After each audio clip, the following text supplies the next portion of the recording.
The sharp clink of an unfamiliar key scraping against my front door's lock sent a jolt through my chest, stopping my heart for a split second.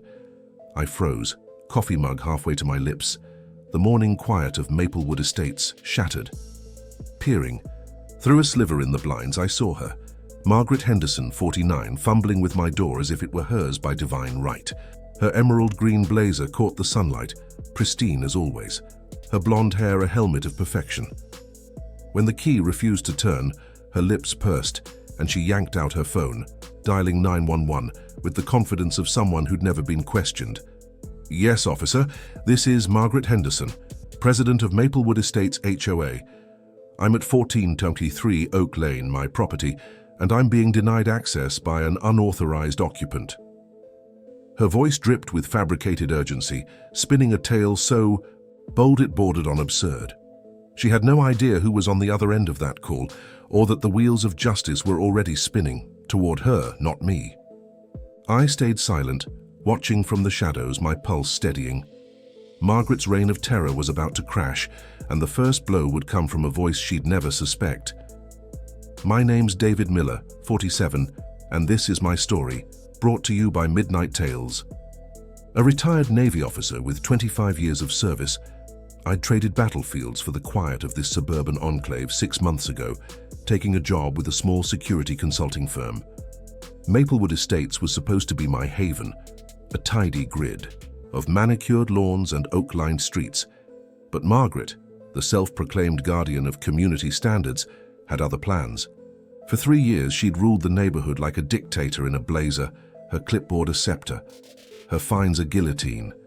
My son, Jake, 28, worked as a 911 dispatcher for the city, a job he loved for its chance to help people in their darkest moments. Little did I know he'd soon be helping me navigate a crisis right in our own backyard. It all started with a single red rose bush I planted in my front yard, a splash of color to brighten the mornings. The sun was just cresting the oaks when Margaret appeared at my door, her smile as cold as a winter wind.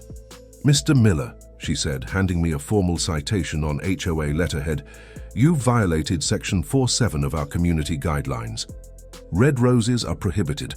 Only white or pale pink varieties are permitted in front yards."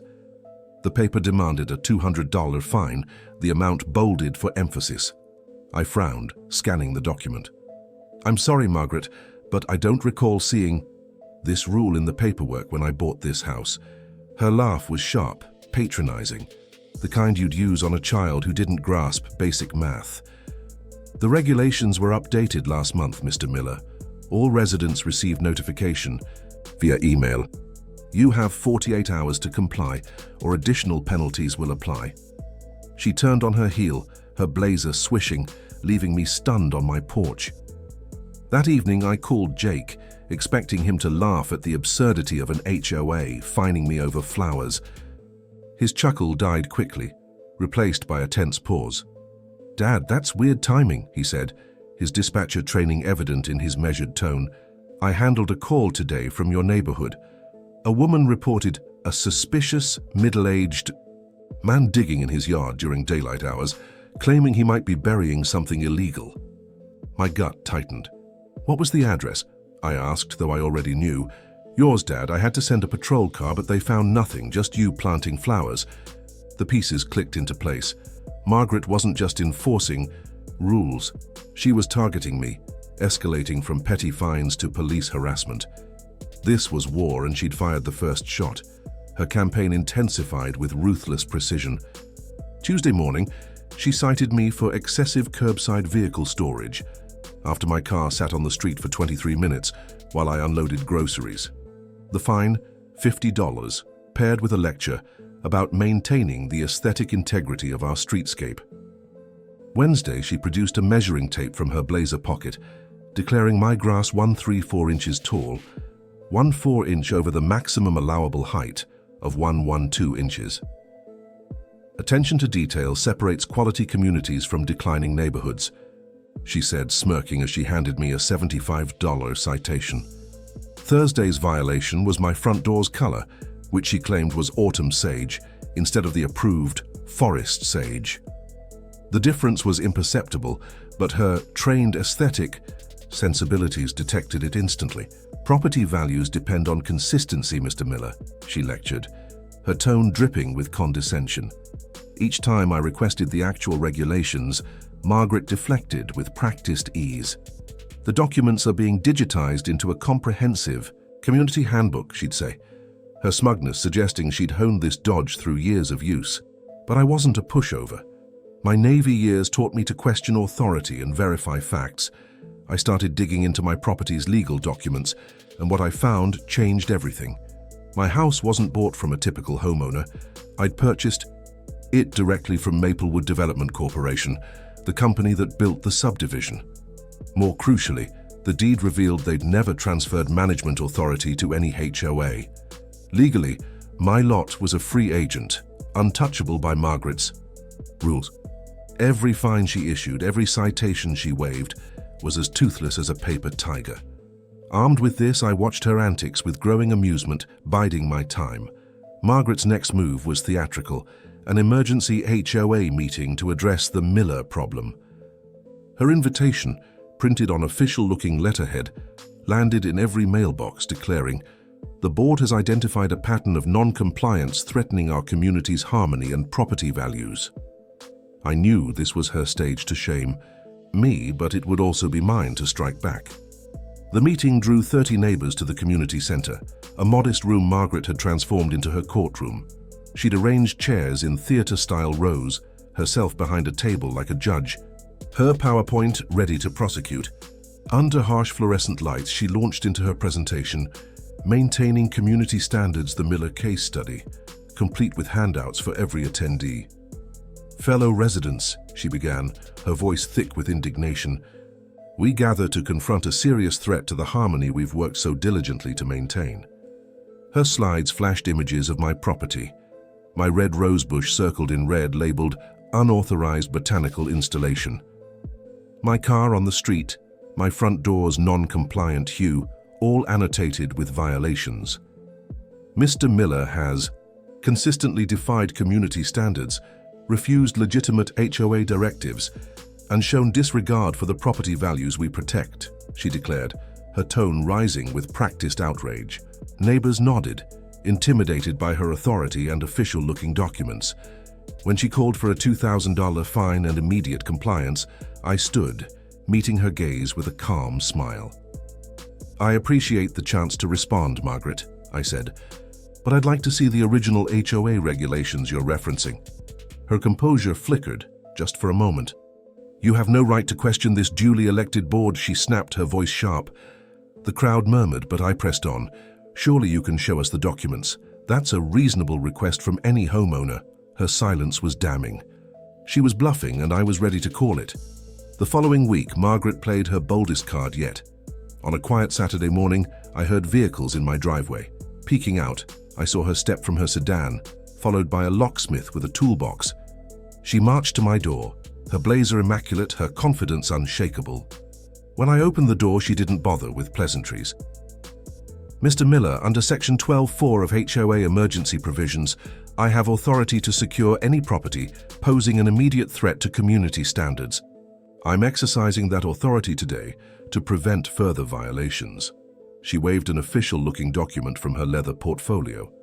"This locksmith will change your locks. You'll get new keys once you've paid all fines and complied." I didn't resist, instead recording everything on my phone while calling Marcus, my old Navy buddy turned real estate attorney. "David," he laughed after hearing the story, "she just violated at least 5 federal laws, property rights, unlawful seizure, you name it. Document everything. Let her keep digging her hole, then we'll bury her legally." That night, I checked into a hotel, my house inaccessible, but my resolve hardened. Margaret had handed me the perfect weapon to dismantle her empire of intimidation. With 25 years of military experience, I knew information warfare required patience and precision. I installed high-definition security cameras around my property, catalogued every interaction with Margaret, and dove into Maplewood's legal framework. Jake became my intel source, revealing a chilling pattern. "Dad, she's called 911 12 times in 3 weeks about your address," he said one evening. "Suspicious noise when you mowed your lawn at 2 p.m. Questionable activity when you got Amazon packages. even possible drug activity when you ordered pizza. Officers found nothing every time. They're starting to recognize her voice, and there's talk of citing her for misusing emergency services. My research uncovered more. Margaret had unilaterally updated HOA rules without resident input or votes, violating California law requiring 30-day notice and 60% approval for changes. But the real bombshell came when I investigated her finances. Neighbors opened up, revealing her systematic intimidation. Mrs. Patterson, an elderly widow, whispered, "She fined me $75 for leaving my newspaper on the porch for 15 minutes while I was in the bathroom. Tom Johnson, a mechanic, got a $50 fine for washing his car at 10 a.m. outside the approved 9:30 a.m. window. She said my hose was too loud even in broad daylight," he grumbled. Tom Wilson, a retired engineer, summed it up. "She's turned the HOA into her personal fiefdom. Who's going to fight back? Lawsuits are expensive." Their stories fueled my resolve. Then I found it. Margaret had set up Maplewood Property Management Services 18 months ago, and the HOA was paying it $5,000 monthly, $60,000 a year, for vague compliance services. She was funneling HOA funds to herself without oversight or approval. Marcus called with the final nail. "David, the development company never transferred your lot to HOA control. It's a legal gray area. They have no authority over you." And Margaret? Never elected.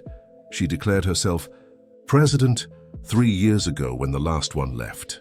No vote, no records. She's running a scam and she's going to prison. To test my position, I set a trap. I planted a bright yellow sunflower in my yard's center, knowing Margaret couldn't resist. Sure enough, she appeared the next morning, citation in hand. "Mr. Miller, you violated Section 7.2 regarding unauthorized botanical installations," she said, her voice icy. "Yellow flowering plants are prohibited. That's a $500 fine." I took the paper, feigning concern. "Margaret, can I see the regulation and the meeting minutes where it was approved?" Her face flushed, her composure cracking. "I'm the duly elected president. My decisions are final," she shouted, her blazer no longer hiding her panic. "Surely you can provide documentation," I said calmly. She stormed off, her authority unraveling. Through Marcus, I sent a legal demand for all HOA records, minutes, finances, election, results, regulatory proof. Her lawyer responded with a threat to sue me for harassment. I smiled. She was cornered. The final showdown came when she made her most outrageous move. While I was visiting Jake for a weekend, she struck again. Returning Sunday evening, I found my house locked, a bright orange notice on the door. "Property secured by HOA authority due to severe violations.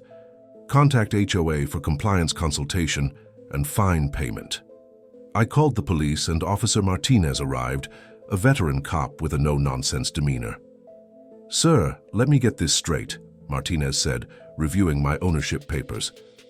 "You own this house outright, never missed any payments, and she changed your locks over flowers."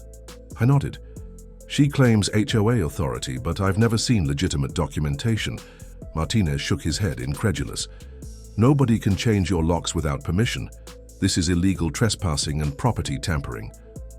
Margaret pulled up, stepping from her sedan, blazer gleaming, radiating supremacy. "Officer, I'm Margaret Henderson, duly elected HOA president," she said, extending a hand Martinez ignored. "I appreciate your response to this disturbance." Martinez cut her off. "Ma'am, this gentleman says you changed his locks without permission. Got legal documentation for that?" Her smile was condescending. "Officer, I have complete authority under HOA regulations to secure properties threatening community standards." Martinez pressed. "Court orders? Liens? Anything giving you power over his private property?" Her tone turned haughty. "I don't need court orders. I'm the HOA president. My authority is established by charter and state law." Martinez glanced at me, barely hiding a grin. "Sir, want to press charges for trespassing and damage?" I paused, then said, "I'd like an emergency community meeting first. The residents deserve to know what's happening." That night, 45 neighbors packed the community center. Drawn by whispers of police and lock-changing drama, Margaret had prepared a spectacle, a PowerPoint titled Community Standards and Problem Residents. Her table a judge's bench, her blazer freshly pressed. "Fellow residents," she began, her voice a prosecutor's, "we face a crisis. Mr. Miller has defied standards, refused directives, and threatened our organization with frivolous legal action."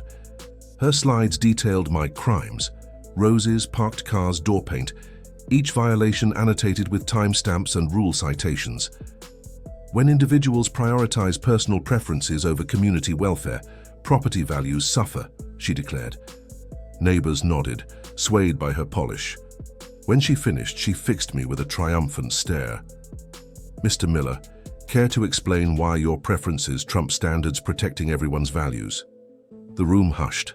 I stood, connecting my laptop to the projector. "Thank you, Margaret. I've prepared a presentation on HOA authority in our community." My first slide quoted California law. HOA rule changes require 30-day notice and 60% resident approval via formal vote. I faced her. "Margaret, show us the voting records for these regulations." Her face reddened. "Those updates didn't require votes," she stammered, her confidence shaken. My second slide showed financials Marcus obtained. "This documents Margaret's company, Maplewood Property Management Services, receiving $60,000 yearly from HOA funds, without resident knowledge or approval."